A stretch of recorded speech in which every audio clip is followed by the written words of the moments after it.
le vrai visage de l'actualité en Afrique. Retour sur le plateau de 100% Bénin. Le dossier de ce jour est consacré à l'une des décisions phares ayant ponctué le récent Conseil des ministres, la mise à disposition des conducteurs de taxi moto de la coquette somme de milliards de francs CFA pour permettre leur reconversion ou s'acheter des motos flambant neuves ou réparer celles en état désuète. Et déjà, autant de réactions de part et d'autre avant d'avoir droit à celle de leur représentant Robert Yerenou, président du MOSEB. Je vous propose une nouvelle division, une nouvelle revue des journaux avec Johannes Toranou. Avant de le retrouver, tout de suite, un retour à la régie. Johannes Toranou, à nouveau bonjour. À nouveau bonjour. Et quoi de neuf avec les journaux? Eh bien, nous allons revenir sur la grande actualité quand même parue dans les colonnes des Canards. C'est bien évidemment la sortie et la déclaration de candidature du président du patronat à la présidentielle de 2016. On démarre avec Actu Express qui titre en manchette l'apothéose, la mobilisation du siècle, des engagements fermes pour conduire à Javon-Sébastien Germain à la Marina le 6 avril 2016. Et puis soutien de Rachidi Guadamansi à Sébastien Ajavon, le ralliement de tous les enjeux. Bonne nouvelle, après les nombreux appels à sa déclaration de candidature à la présidentielle de 2016, enfin le oui de Sébastien Germain Ajavon.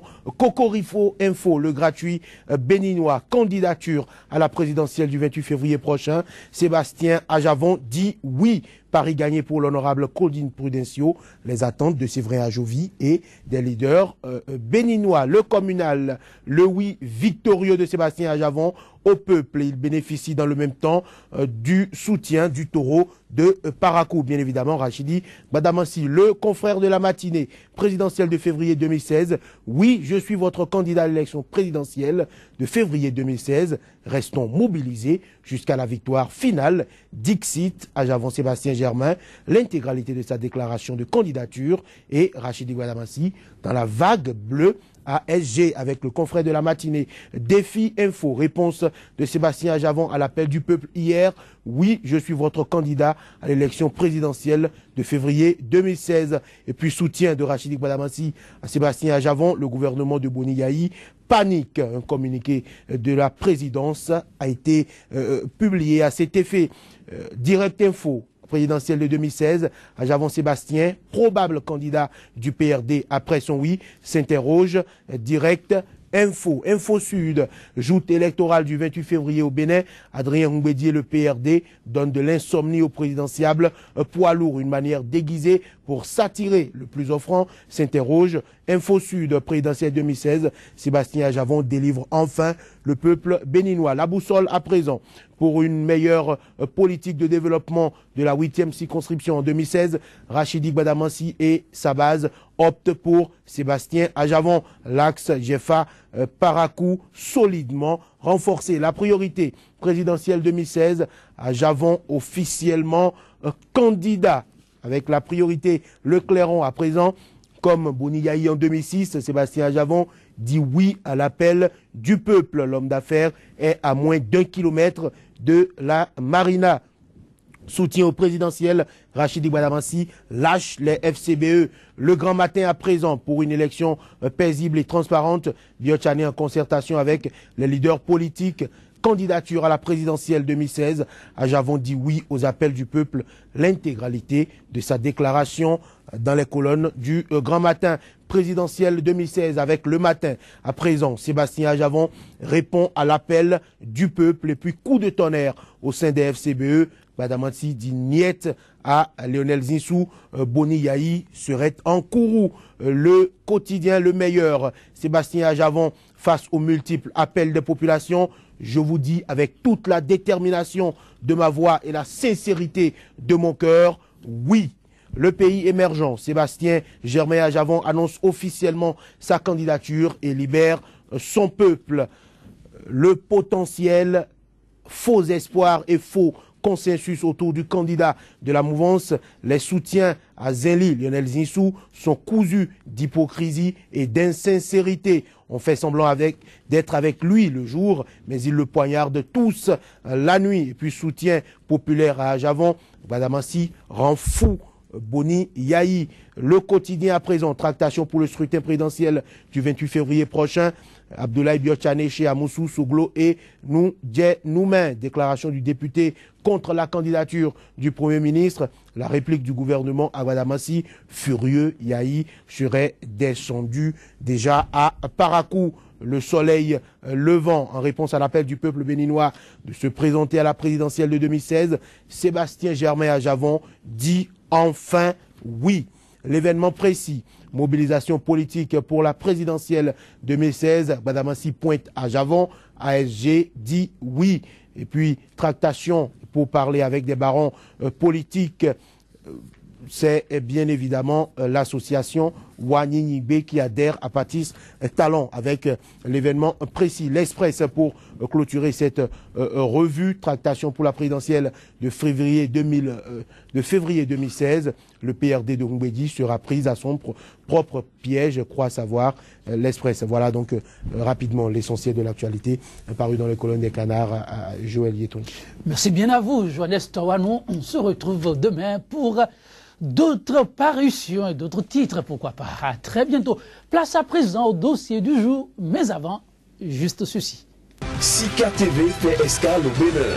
Pendant toute la période électorale, retrouvez désormais sur votre chaîne panafricaine un programme matinal dénommé 100% Bénin, exclusivement consacré à l'actualité sociopolitique au Bénin.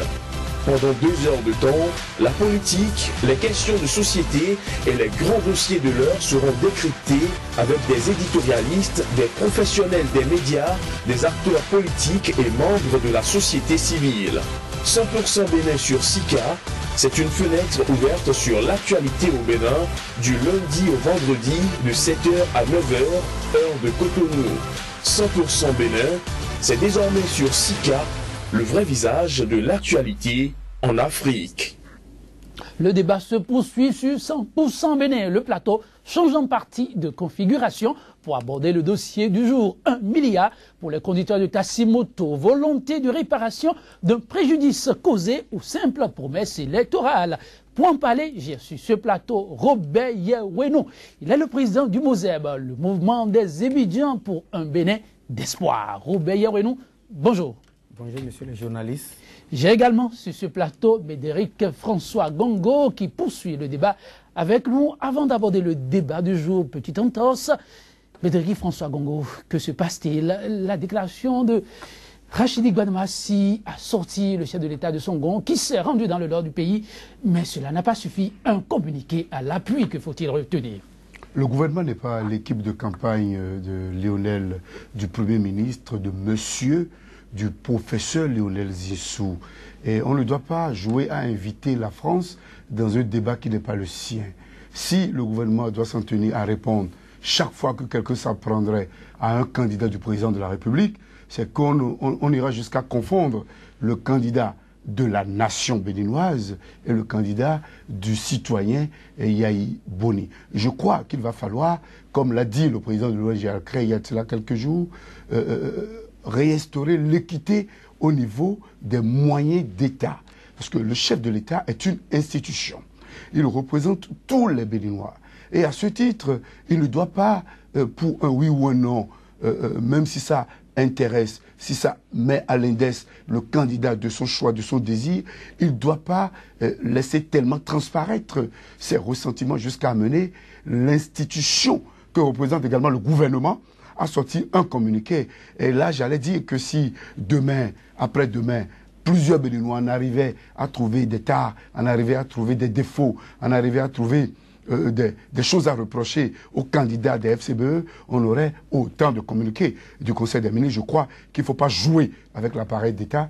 Et je sais très bien que le chef de l'État, il sait bien quand est-ce qu'il faut outrepasser ses prérogatives. Et là, je pense qu'on doit éviter que l'on l'amène à outrepasser ses prérogatives pour entraîner le Bénin sur un chemin de non-retour. La France, rien n'intéresse la France. Et lorsque l'on voit un peu comment ça se passe en France, on peut dire que ce n'est pas encore, j'allais dire, le chemin de non-retour au Bénin. Hein, le débat ira, les uns et les autres vont s'attaquer. L'essentiel, c'est qu'on le fasse dans la civilité. Et je pense que le député Rachidi Gbadamassi a le droit de soutenir son candidat. Il a le droit de tenter de jeter des opprobres contre un autre candidat. Mais quitte à ce que l'état-major, quitte à ce que l'état-major de ce candidat prépare des réponses standardisées pour rassurer les adhérents. Une réponse de l'état-major, vous êtes d'accord, mais pas du gouvernement. Pas une réponse du gouvernement, parce que... Sinon on confond les rôles. On confond les rôles, et puis là je me demande, mais où sommes-nous là? Ailleurs, le gouvernement n'a pas confondu son rôle, mais il essaie de se rattraper sur un dossier très préoccupant de la nation. Il s'agit de la situation des conducteurs de taxi-motos et migrants. À eux, il avait été promis 1 milliard. Le gouvernement se dit enfin prêt à mettre à disposition la coquette somme. J'ai sur ce plateau, comme je vous l'ai annoncé, Robert Yawenou. Robert Yawenou, aujourd'hui, on est tout heureux là, j'imagine. Merci, monsieur le journaliste. Je pense que c'est justice faite parce que d'autres disent les promesses électorales n'engagent que ceux qui y croient. Nous avions soutenu le chef de l'État, le docteur Boni Yayi, pendant les 10 ans. Notre soutien était un soutien franc et sincère, un soutien inconditionnel et indéfectible. Nous avons, au cours de nos rencontres avec le chef de l'État, dit et déclaré solennellement que nous ne pouvons pas faire cette activité pendant 30 ans, c'est exclu. Parce que c'est une activité qui nous ruine, qui nous tue à petits coups, où on peut même déduire que nous sommes des cadavres ambulants. Donc, nous lui avons dit que notre porte de sortie, c'est de nous aider à aller à la reconversion. Nous n'avons pas d'autre choix. Nous ne sommes pas nés conducteurs de taxi-moto, mais nous sommes devenus conducteurs de taxi-moto par la force des choses. Mais qu'on nous trouve une porte de sortie. La décision rendue publique, vous avez déjà été abordé? Oui, nous avons dit, quand je voulais expliquer un peu ce côté-là, oui, il a dit le côté c'est-à-dire le secteur, le créneau porteur qu'il a à nous proposer, c'est d'aller à l'agriculture. Nous avons dit, oui, monsieur le président, nous sommes preneurs, puisque nous sommes presque tous fils des paysans.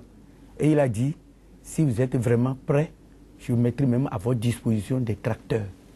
D'où nous avons tiré à l'époque le slogan un tracteur. Ce même faisant, nous avons, effectivement, il a inauguré, il nous a dit dans 3 jours, il va inaugurer et lancer l'usine de fabrication des tracteurs, ça a été fait. Donc nous étions dans l'attente de trouver nos tracteurs pour aller à la reconversion.